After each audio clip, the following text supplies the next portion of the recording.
Everyone, this is really, really important. Men, women, children, dogs, cats, everyone in Ireland.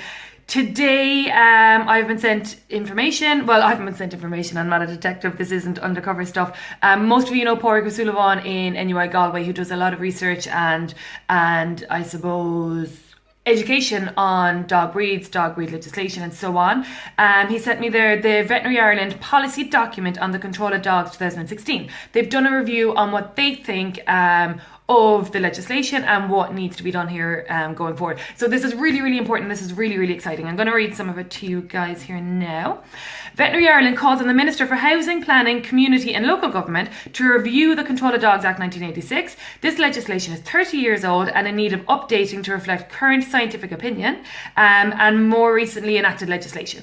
Veterinary Ireland also requests that adequate funding is provided to local authorities to implement all dog control legislation. And then they go on to say, Veterinary Ireland also calls on the Minister for Housing, Planning, Community and Local Government to encourage and develop initiatives on dog bite prevention as part of this legislative review. This is so important. I set up dogbitepreventionireland.com in 2013 to try and educate dog owners on how to ensure their dogs don't go on to bite people, how to educate parents to keep their kids safe, how to educate the general public to keep themselves safe, and what to do when a dog does bite. Because there's a lot of urban legends, there's a lot of myths, there's a lot of misinformation out there about dog bites, and education obviously is the best way to educate.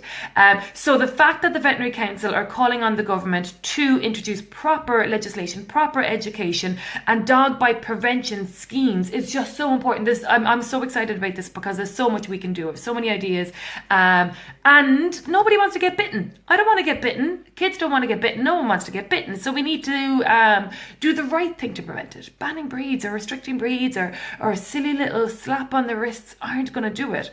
Okay, this is important. They go on then to say that based on current scientific data, Veterinary Ireland does not believe that breed alone is a sufficient determinant of the risk and that any dog is capable of inflicting serious damage or death given the required circumstances. That's true. The last couple of fatalities in England, in 2011 and 2013, were infants from very, very, very small dogs. And that's irrelevant. It's irrelevant of the size of the dog, the breed of the dog, the look of the dog.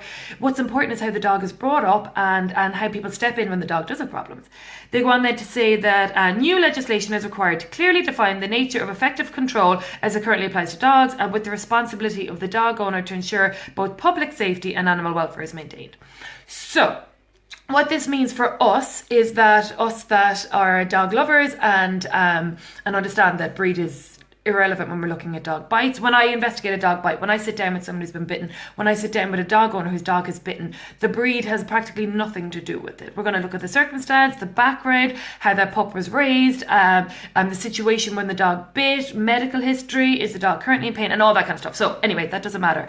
What matters now is that we get this information out there, that we don't let this kind of fizzle away and the media don't pick up on it. So what we need to do is share this with the media, tag anyone that you know who's a journalist, who works in the media, email politicians, tag everyone who has a little bit of power with this, because what we need to do is we need to educate people. We need to treat dogs fairly. We need to treat dog owners fairly, and we need to introduce proper prevention.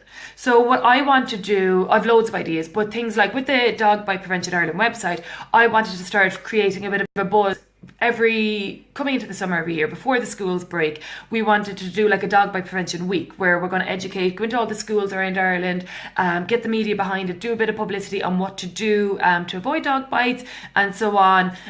We need to look at actually investigating incidents of aggression properly by dog behaviour experts, not by people that are put in a job simply to fill numbers. We need people who have a background, who have a degree, a diploma, a master's, whatever it is, in animal behaviour to investigate the dogs that have bitten, to give them fair, not punishment, but fair repercussions. So if that dog is dangerous, then we perhaps need to muzzle it. Perhaps that dog isn't safe to be around people. Perhaps that dog was perfectly justified to bite in that situation, and so on. So we need to introduce proper legislation. We need to stop blaming it on the breeds. We need to start educating people how to stay safe, and we need to get the media involved. We need to get politicians involved. We need to keep the buzz going so that this doesn't filter away. So definitely tag, share, like, get anyone who owns a dog to share this, get anyone who works in the media to share this, get anyone who is a politician to share this, and keep the attention engine going because we need to keep dogs safe. We need to keep people safe, and we need to stop dog bites. And education and legislation needs to be appropriate to do that. So please keep the buzz going.